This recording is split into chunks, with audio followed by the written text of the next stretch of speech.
dangerous zombie epidemic. So it is very important that we get this guy, but it's not going to be easy because A, these guys, they come out only at night, and as you probably know, the night time is the most dangerous part of the Dying Light experience.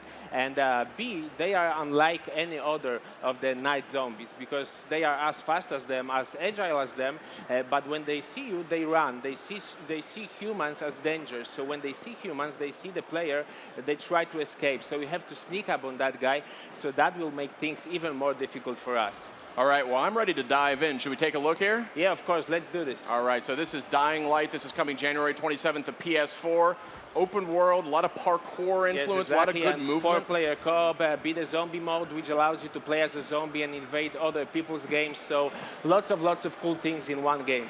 Very cool. So we should have a video going here any second now, and when we do, then we'll check it out.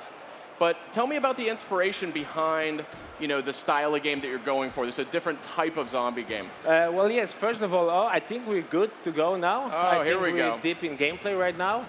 So what we are doing right now, we are trying to go to a safe zone, and that's a very important thing because we don't want to cover huge distances at night. So we need to find a safe zone which we can secure. And there we go. okay, there we go. Which we can secure, and we can sleep till the night in that safe zone. As you can see, when you're up on the roofs and you have nowhere to go, you can still go down on the street level using trash piles and things like that, and you don't have to stop moving in Dying Light. Because in Dying Light, we have a system which is called the natural movement system, and it allows you to traverse environment with great ease, with almost like effortlessly. This is looking good, and I want to just make a shout out to Twitch. If you're in chat, drop some questions in there. We'll field them here with tomorrow. Yeah, exactly. Do that, guys. And what we did right now, we threw a decoy over there to attract those zombies to that location. We can attack them, but of course it is pointless because they will turn back on us then. So let's just try to skip past them. When you see a group of zombies like that in Dying Light, you don't want to fight with them. But when you see just one guy, you can try to attack him, especially when you have the vertical advantage. So yeah, like this. And there are also a couple of other cool things that you can do. For example, you can like try to stun that lady and now twist her neck. I know how it sounds, but it is a zombie game after also. And also you can use like a couple of interactive things, interactive objects in the environments. Things like spikes or zip lines. Now we got a question here from Twitch chat. You guys, obviously, Techland, known for Dead Island. Yes, of course. This is quite a departure from that. What kind of inspired that? Well, I wouldn't say it really is a departure because it has zombies and it has melee weapons. It is a melee-based weapon game, but there's so much more stuff in Dying Light that it's kind of hard to compare these two. This is way more complex game. This is a game where to each situation, each problem that you face, you have a couple of solutions. You don't have to hack and slash through enemies. You can always try to think of something else. So it really is a very different game, and I think the most important aspect of it is the natural movement system, like the system that allows you to traverse through the game world with like a parkour specialist would. Here's another good question. How long does, you know, the game has sort of like real-time daylight, so yes. How long is a day? So the whole cycle takes about 45 minutes, and I think night takes about 20 minutes off of that 15 minutes. So it is split like that, like 1/3 and 2/3.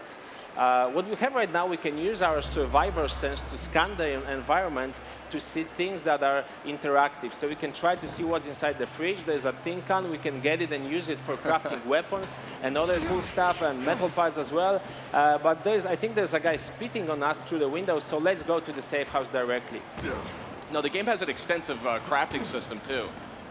Crafting, yes. So you can craft all of the weapons that you see. There are more than 100 weapons, melee weapons, base melee weapons in the game, but you can craft all of them. So when you count all of the combinations, it gives you like more than 1,000 different weapons that you can use in the game. And you craft not only weapons, but also gadgets, things like thrown knives, shurikens, decoys, and other stuff as well. Shurikens, I like the sound of that. Yeah, that's a good thing. Like, I'm getting a lot of questions, and I know you're on a roll, but a lot of questions about co-op. People are very intrigued by the co-op. Yeah, and it is a very important thing because Dying Light supports 4-player co-op, and what's cool about it is that you can play the whole game in 4-player co-op. Wow. It's not like there's a set of missions for co-op or something like that. You can play the whole game as long as you finish the tutorial. You can play the whole game from start to finish in co-op. So tell me where we're at here. Yeah, We're looking. so we just secured the safe zone, and now we can use the bed to sleep till the night. And as you can see, the night has fallen. It is about 1 hour later, so let's just go outside and see what's changed in the game world. And that's a very important thing, because in Dying Light, the gameplay changes completely when the night falls.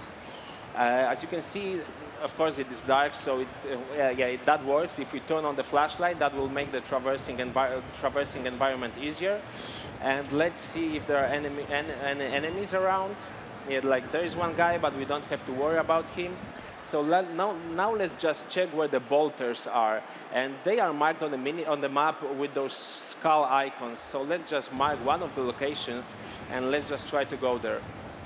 It looked like a big map to me. How big is this game? Well, the game is huge. It is a nightmare to make a game like this, because you have to account for everything. But I think if you want to see everything in the game, you will have to play it at least 50 hours. So it really is a huge, huge game. And okay, we are following our like waypoint objective. We are using the survivor sense to scan if there are any night zombies around. And as you can see, there is a volatile. That's like the ultimate night predator. So we have to be extra careful around that guy. We don't want him to catch us.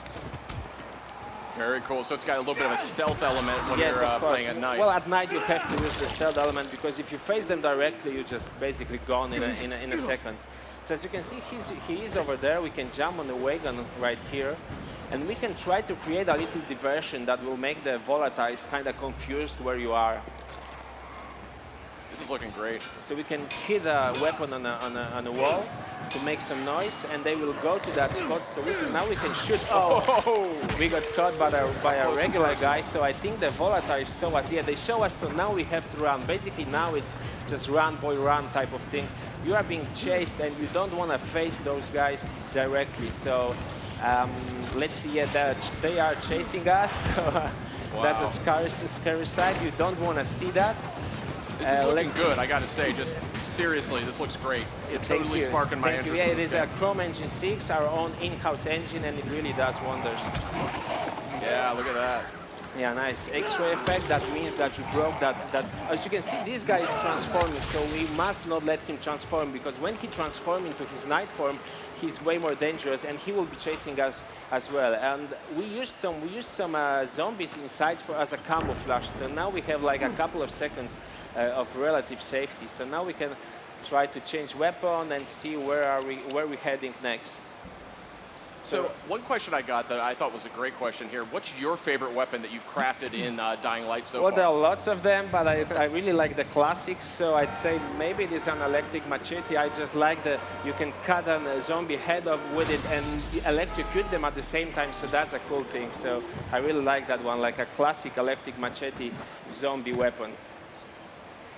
Okay, so quiet now.